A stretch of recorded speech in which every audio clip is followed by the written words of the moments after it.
fitness doesn't stay still. We adapt, we get stronger, we get faster. But how do we adjust training to keep progressing? The Melbourne Marathon build is now officially underway, 25 weeks out. And after the base phase, I took last week really easy. I didn't even record most of the runs, just so I didn't have any pacing pressures or any distant pressure. I just wanted to be fresh, both in mind and body.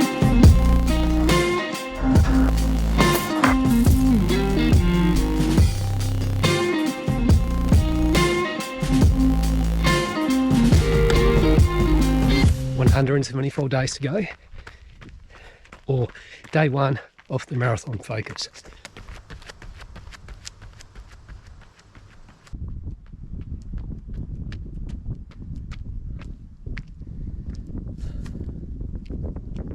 Right, that's warm up done.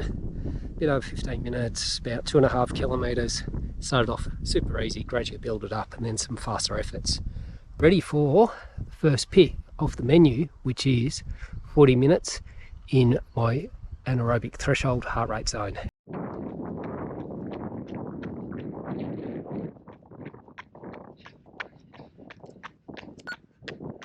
...40 minutes in the heart rate zone.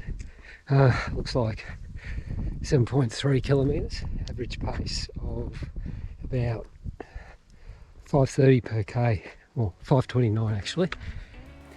I don't know, this one just didn't feel right. Felt like the zone wasn't accurate. The pace was slower for the same heart rates that I've been doing over most of the previous weeks. So now my threshold heart rate isn't accurate. Over the previous months, I think I got it pretty right, but in the last couple of sessions, I just had the feeling it wasn't accurate anymore. The pace seems to be a bit slower for the same heart rate, and it just didn't feel like threshold, which makes sense due to what I'd been aiming to achieve and work on in the base period, which was get my body used to running at faster paces, develop that strength, develop the ability to run at higher heart rates. So essentially work at higher intensities, which is something that had degraded over the previous few years with all the ultra marathon training that I had been working. I just lost that top end. But now I've got it back somewhat. And as a result, that changes my heart rate zones. Days 2 and 3, or Tuesday and Wednesday, were really easy days. I had early starts at work, and these runs were super easy recovery runs.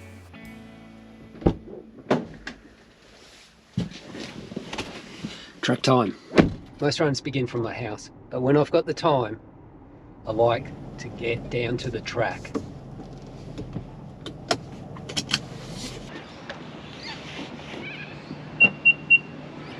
Right, that's the warm-up done, and well, I actually feel really sluggish, but my times on the track say otherwise. So I feel slow, but I'm actually running a bit quicker than I thought I would be. What that means for the main set, no idea, but what we have coming up is 6 times 800 metres at what I call VO2 max pace with 1 minute standing walk recovery. Let's see how it goes. So I blew up in the last one. So I got 5 good quality reps, all about 4 minutes per K or 3:12 per 800.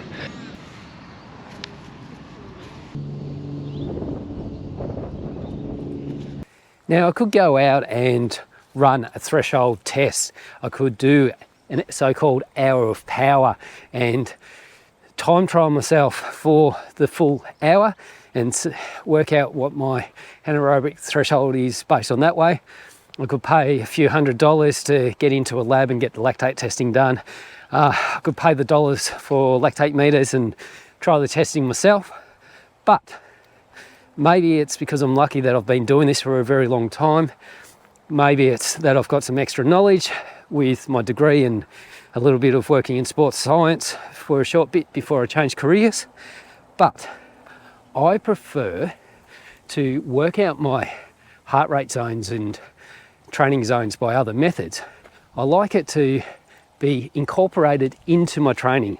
So I like to have my training sessions reasonably standard, and over time base it on feel and check the heart rates versus paces over some pretty standard courses. And based on that, add in a little bit of extra analysis.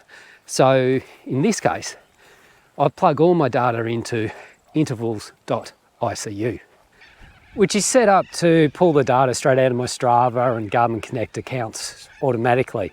And I go into intervals.icu to have a look at that interval session I did at the track. And it already had come up with a suggestion on what I suspected itself. It suggested that my threshold heart rate should now be different. So I tested it. Another 40-minute threshold run with the new zone. So up an extra 5 beats per minute, with the top end being 155. 40 minutes threshold, new heart rate zone, basically 5 beats higher than what it had been. Strangely, I was nervous beforehand, but once I got into it, it felt right. It's only really a subtle shift, but at slightly faster pace, slightly higher intensity, it just feels exactly like where it should be. And this run just felt right. Right sort of pacing, the speed just seemed to click, and the intensity is exactly what I feel like I should be hitting when I'm doing these threshold runs, which is up to and close to the anaerobic threshold, but with the idea of not really going over. And I held it for 40 minutes, hurt a bit, but it's in that territory of comfortably hard, comfortably quick. The day after intervals was an easy 90 minutes at a comfortable aerobic pace, just mainly done on feel, nothing spectacular, followed up by a small strength session, just really working on the ins and outs of my lower legs and making sure I'm not going to get injured. That took me into night shift at work, and after a sleep in, I managed to fit in about another 50 minutes of what I'm calling recovery running, or even zone 1. And then that should have me ready for the next day. This week wasn't about chasing fitness. Instead, it was about recognizing where my fitness actually is at. So I had to adjust the zones, in particular the threshold heart rate, so I can make the most of how my body has evolved and progressed. The engine is changing, and the training has to as well.